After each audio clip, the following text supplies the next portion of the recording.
What's up, HELLRAISERS? Welcome back to yet again another movie review. And man, we made it to Nightmare on M35, The Dream Child. Now, holy cow, this movie has so many cons. I tried my best to find a lot of pros because if you don't already know, if you didn't watch my first review leading up to this one, I'm a massive fan of the Nightmare on M Street franchise. But I had to be fair and balanced to try to pick apart these movies. And when I finally decided to pick apart this franchise, I have found more cons in the franchise than I was expecting to find. And today's video is no exception.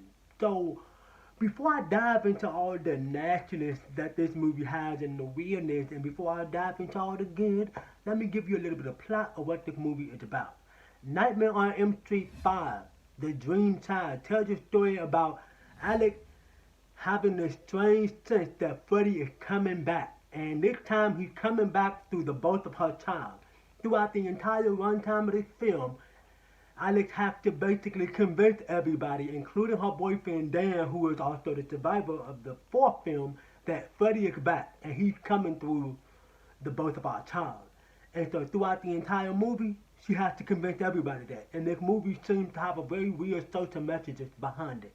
So with all that in mind, that weird, wild, fucking plot, with all that in mind, there are some good things that this movie does right. And let's dive into all the pros. The first pro will have to be Lisa Woodcock playing Alex Johnson in this film.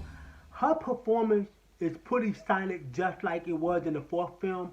However, she seemed to add more depth to her character and much more like a deep dive into the character itself. You start to learn more about her personal life a little bit more. You start to understand her narrative and why she is so skeptical and very skeptic when it comes down to having a baby in the situation because of the event that happened in the fourth film, excuse me. And so I do like her different take on the character. You can tell that she's very passionate about what she's giving. So her adding more depth to her character was definitely a fresh breath of air. Pro for me will have to be the comic book. I do like the comic book kill. I think it's the most creative one. But the execution is not great. We'll get more in that in the cons. But the whole visual, like the concept of it, would kind of make sense because every time I see this comic book stuff, I always think about the video with Aha. Remember that song that they made? I can't play it because, you know, YouTube, copyright strike, you know, and shit. But anyway, every time I see that kill, like every time I see like that whole comic book segment, I always think about that music group back in the 80s called Aha. But I don't know, it's just something about that just kind of put a smile on my face. Another pro for me will have to be the opening scene itself. It kind of ties into Nightmare on M Street Part 3, The Dream Warrior, where they kind of give you a little bit of explanation, a little bit of backstory on Freddy Krueger's past and his mother. Where in this movie right here in Part 5, they kind of dive a little bit more deeper with that, what's going to be in my con. But yeah, they kind of dive a little bit more with that. They kind of hear you, but they want you to believe that Freddy's mother was, you know, R-A-P-E, by 100 different men, and that kind of created the whole psychotic world of Freddy Krueger himself, excuse me. So I kind of like that. It kind of adds the depth and the layer to the story, which is the story is about the dream child, which kind of makes sense. So I do like that. You know, it just isn't no setup plot. That's the main story. Another pro for me will have to be the motorcycle kill. I think that the motorcycle kill is probably the most underrated kill in the entire franchise. It's because this kill show a side of Freddy that they don't usually always go back to. It shows the psychological torture side of Freddy. That's something that Freddy loved to do. He loved to torture his victim before he kills them. And that is something that this movie does right with that one kill. It's that torture type side of Freddy, that psychological side of Freddy that all these franchises seem to drop at this point. My final pro will have to be Yvonne, which is the character that in the movie. Her and Lisa Woodcock kind of got this little friendship dynamic going on. You can really tell that their friendship is very tight and they feel like real fucking friends. However, she's the only fucking side character that has great performance, which is the girl name is Kelly Joe, her right here. I like her performance. I think she's a good fucking actress. I've seen her in a lot of movies, but I believe that she's the only side character in this entire film that can act. That you can tell that she ain't acting. She's actually taking this with passion.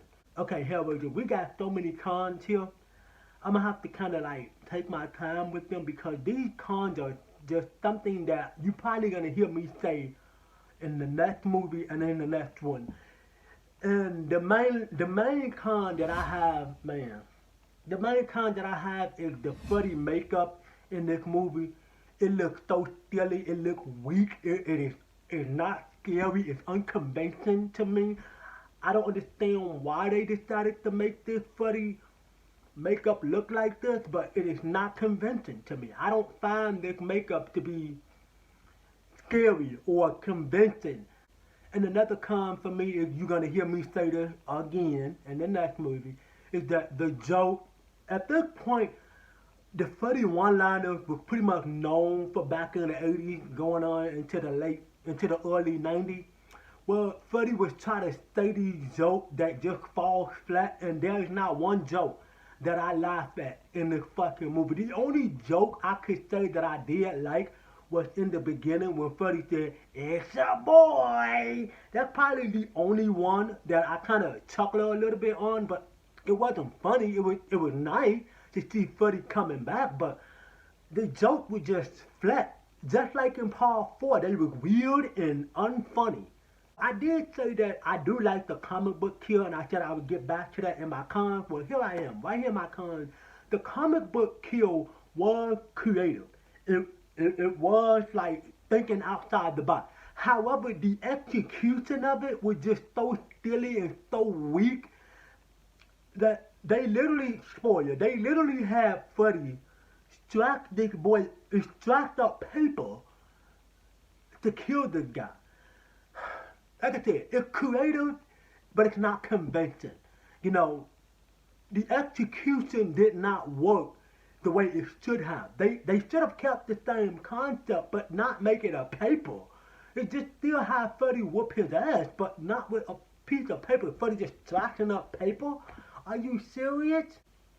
And another con for me was gonna have to be what I said in the fourth movie, is that the side characters in this movie are fucking horrible. They are some of the worst side characters and horrible act characters I've ever seen. Nobody in this movie even attempted to put up any type of acting skills. Okay, because when you're acting, you have got to give it your all, and you have to make the audience be convinced that this is a real situation. And you're gonna hear me say that a lot in another one of these fucking movies. Just be prepared. You're gonna hear me repeat the same thing. It's like deja vu. Con for me will have to be the MPAA. If some of you don't know what the MPAA means, that means Multi Pictures Associated of America. That means it's a bunch of people, it's an organization that comes together to give a movie a rating. And the reason, now it's not the movie fault that this happened, but they ripped this movie to shit. Literally, they cut out some very graphic stuff that could have saved this movie in the pros for me. But instead, they decided to whip this movie to shit and turn it into a bunch of cutaway stuff. And if you know me, you know I don't like cutaway kills. Now, don't get me wrong. I don't necessarily have to always see the kill, because I can always make my own imagination on what it looks like. But sometimes in a rated R film, you almost kind of have to show what's being done to the victim in order enough for us to feel terrified of the situation that these victims are in. And particularly when you have a movie about Freddy, who's supposed to be lovable in this movie. We'll get more to that later on. But when Freddy is not being taken serious and you have cutaway kills, that that does kind of take away. Now, like I said, it's not the movie fault. It's just the MPAA.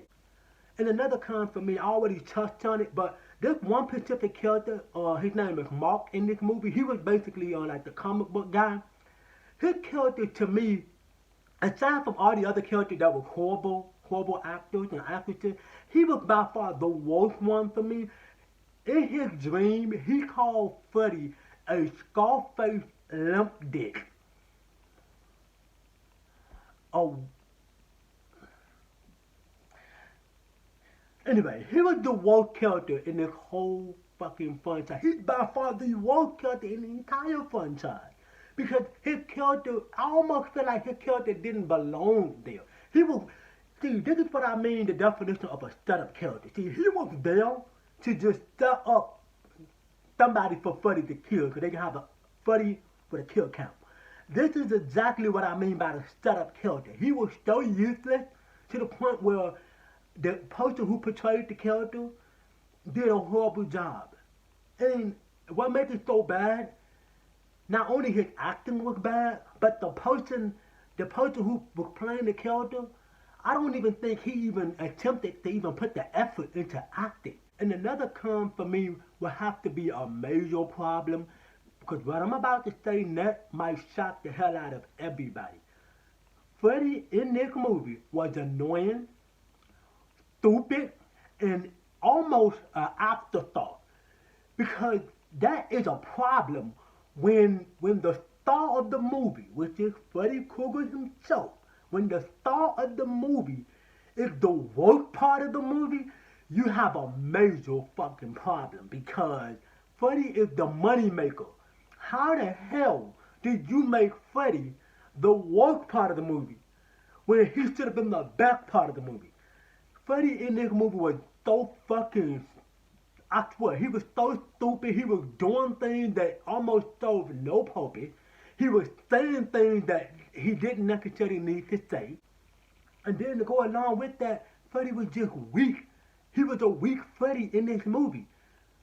They literally have Freddy afraid of a nun. We'll get more on that later.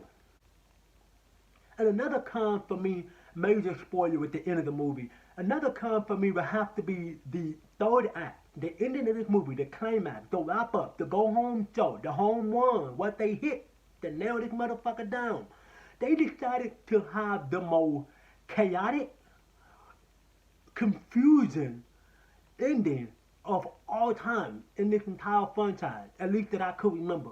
This ending was so fucking balled to the wall that they literally had Freddy come out of Alex's body, no pun intended. Then they had Alex turn into Freddy. Then she turned back to herself. They had Alex's son, who was in the dream world, turn into Freddy. Then he turned back to himself. Then Freddy basically manipulated Alex's son into thinking that he was the boy's dad. And I mean, this whole ending is so wildly out of control and so fucking weird. In fact, this whole movie is weird, just like part 4. None of this shit make any sense to me on what they were trying to wrap up here. Now, I don't know if this was their way trying to tie into the next film, but I don't know, because this movie to me was so wild and so out of control. I don't understand why this ending was put together like this, but it was. I'm not sure on what Wobble Shay and New Line was trying to accomplish with this ending, because it kind of looked like, on the other hand, New Line had a vision and they wanted it. Then Wobble Shay had a vision and he wanted it. But then there was something in the middle where the director saw a different vision, and they just kind of collaborated together and threw all of them together, and the whole thing just did not go together, because the script was haranguing. Then, not to mention that Freddy died from baby bombing. Literally, baby bombing. That was the weakness for Freddy the whole time. Baby bombing. Final con will have to be what I said in my prose, is that the story feels flat. the story kind of have this social commentary where they kind of focus on um like the whole like women, like baby, like I don't really know how to describe it, but it was basically like, Alec wanted to keep her baby because the doctor felt like she was afflicting harm to her child while the baby was in the womb, and they thought maybe, well, we need to get the word out there to stop Alec from trying to harm her baby, and it was basically like the whole social commentary. What made this movie so bad that they relied on that social commentary so much to the point where Freddy wasn't even featured in the movie. And to go along with that, the movie was so fucking boring. I actually remember this movie being good at one point.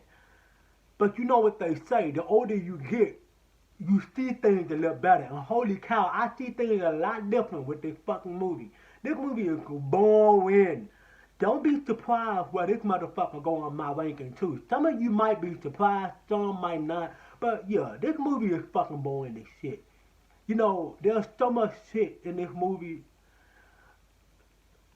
It's crazy to me. Overall thoughts is that despite the fact that this movie have that wild ass fucking throwback, and despite the fact that the characters are basically bland and they have no flavor to them, despite the fact that there are a lot of good things about the movie, but I still enjoy watching the movie. However, I have to skip certain things because there are some things I don't want to see in this movie. There's some things I do want to see. But the movie is still good if you're going to watch it for some entertainment purposes, I guess. I'm guessing you'll find it here, but to me, there is no entertainment here. I still like the movie. So my grade for the Dream Child will have to be a D minus. I appreciate the movie's effort. The movie did try. I give the movie that, but it just wasn't good. That's all it was boring as fuck, horrible fucking character. So that's pretty much gonna wrap up today's Pacific video. I'm so sorry if I made this video a little bit too long for y'all. I just have to get this off my damn chest. But make sure you drop a like on this video, subscribe to the channel, and turn on that bell notification. If you want to get in touch with your boy, all you gotta do is look in the description. You'll see all my social media shit right there. Click it, shoot me some DM.